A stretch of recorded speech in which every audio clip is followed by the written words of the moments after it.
Shalom sahabat firman. Sebanyak apapun uang kekayaan yang dimiliki oleh seseorang, tetapi kalau orang itu sakit tidak ada gunanya.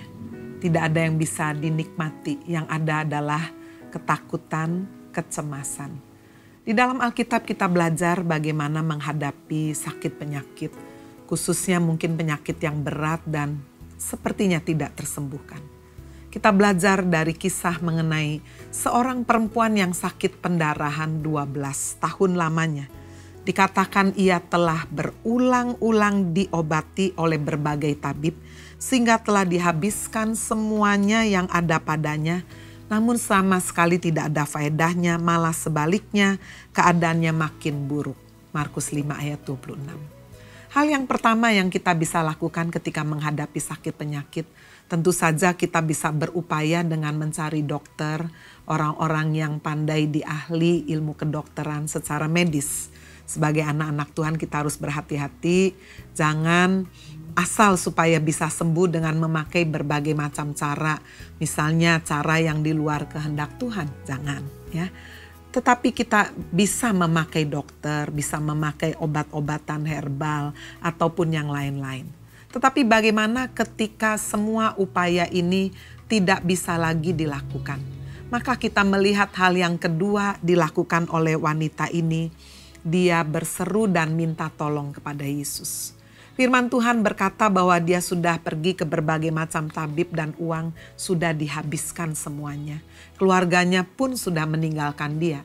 Karena menurut tradisi dan hukum Taurat orang Yahudi, seorang wanita yang pendarahan itu dianggap najis. Tidak boleh bersentuhan dengan siapapun. Siapapun yang menyentuh dia menjadi najis. Coba Anda bayangkan wanita ini tidak bisa datang kepada murid Yesus untuk minta dilayani. Karena murid Yesus pasti tanya, kamu sakit apa? Sakit pendarahan. Wah, sana-sana kamu najis. Itu sebabnya kita melihat bagaimana wanita ini berseru dan minta tolong kepada Yesus dengan cara yang sangat-sangat khas sekali, sangat unik. Dia sudah mendengar berita-berita tentang Yesus. Di dalam Markus 5 ayat 27 dicatat itu. Dan dari situlah imannya bangkit, imannya muncul. Bukankah firman Tuhan berkata iman datang dari pendengaran akan firman. Dan ketika wanita itu berkata dari dalam hatinya, asal ku pegang saja jubahnya aku akan sembuh.